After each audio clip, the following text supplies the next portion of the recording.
All right, let's look at the third example that Rachel considers in this chapter, the example of Tracy Latimer, which I believe is an example from Florida in 1993. So what are the case facts here? Well, Tracy was born with cerebral palsy. So cerebral palsy is a group of permanent movement disorders. And they appear in early childhood.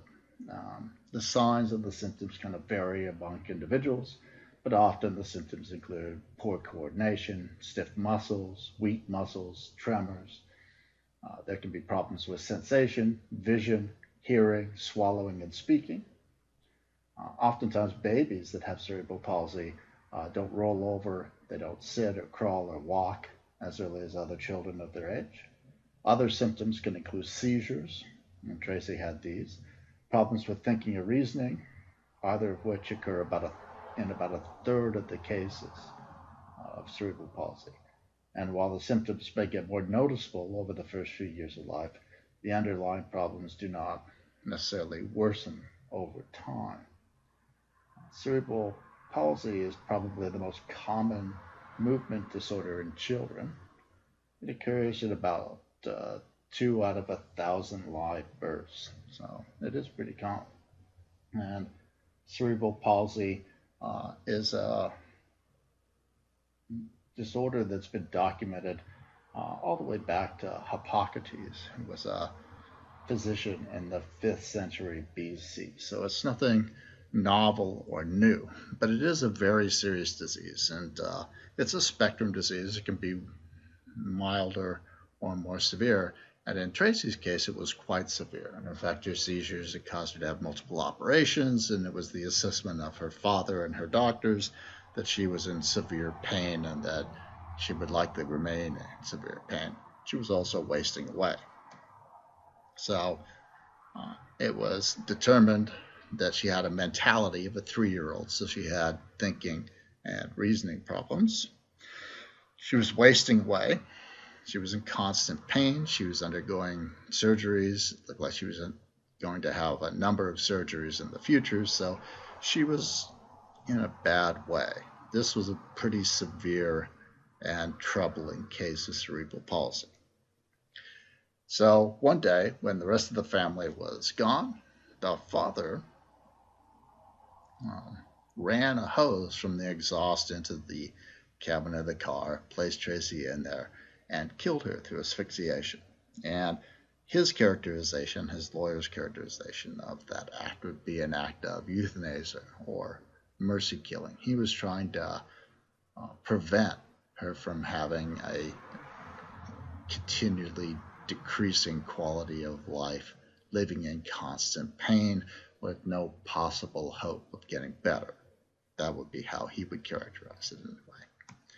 So our case question is, was it wrong of Mr. Latimer to kill Tracy? Was it morally impermissible or morally blameworthy that he killed Tracy?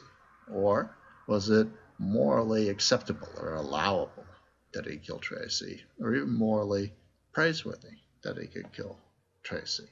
And so, as before, we're going to look at some arguments for and against this act of killing Tracy as a morally good thing or a morally bad thing, a morally permissible or a morally impermissible thing. So the first argument that Rachel offers up, again, is an argument that it was morally permissible. And so this argument he calls the argument from mercy. The argument from mercy's first premise is that if an innocent person has or will always lack autonomy and is suffering, then it's permissible to kill them. In other words, it's permissible to show mercy to people who are suffering and who lack autonomy. Statement of facts relevant to the case, as perceived by this arguer, Tracy satisfied the criteria there in the first premise. She lacked autonomy and she was suffering. Conclusion, it is morally permissible to kill Tracy. Now, Rachels evaluates that argument, and Rachel's evaluation of that argument is he thinks that it's possibly sound. It's possibly a valid deductive argument with true premises. What reasons does he give for that? Well, he seems to tentatively endorse this argument. He seems to think that the principle itself is a reasonable principle, though we ought to be careful in how widely, how liberally we apply that principle. He does think that there is this principle about mercy, and that Tracy's case satisfies that principle. The next argument that he considers is an argument against it. It says that it is morally impermissible, morally wrong for Mr. Latimer to have killed Tracy. And he calls this argument the argument from the wrongness of discriminating against the handicapped. And so this argument starts off with the principle, and this principle says it's wrong to discriminate against people, to treat them differently for no good reason. Right? And the idea here is that when we treat people, we should treat people in ways that are relevant to the situation at hand, and we should treat everyone in an equal fashion. So if you're 6 feet tall and I'm 5'5", we should both be able to buy our groceries at the local grocery store, because our differences in height are irrelevant to whether or not we should be allowed to shop at a grocery store. And so to say that the 6 foot tall person should be able to shop there, but the 5'5" can't, that would be considered discriminatory. It would be considered to violate our desire to treat people equally, to consider all people's interests, to act impartially. And so discrimination is generally thought to be bad. And examples of discrimination that are sort of infamous in the United States include racism and sexism. Ageism might be another one, and so on. So this argument then describes the case facts that thinks are relevant is Tracy was killed, not because she was suffering and lacked autonomy, as in the first argument, but because she was handicapped by cerebral palsy. So she was killed because she was the handicapped person. Another person who didn't have that handicap would have been treated differently, and so there wasn't a good reason. Therefore, killing Tracy was an act that was discriminatory. It was wrong. We acted in different ways based on morally irrelevant differences, and therefore it was wrong. Rachel's evaluation of this argument is that he thinks the argument is possibly unsound. And what reasons does he give for that? Well, what he suggests is that this description, that the killing of Tracy was performed because she was handicapped and not because she lacked autonomy and was suffering, is actually not an accurate description of Mr. Latimer's perceptions of the case.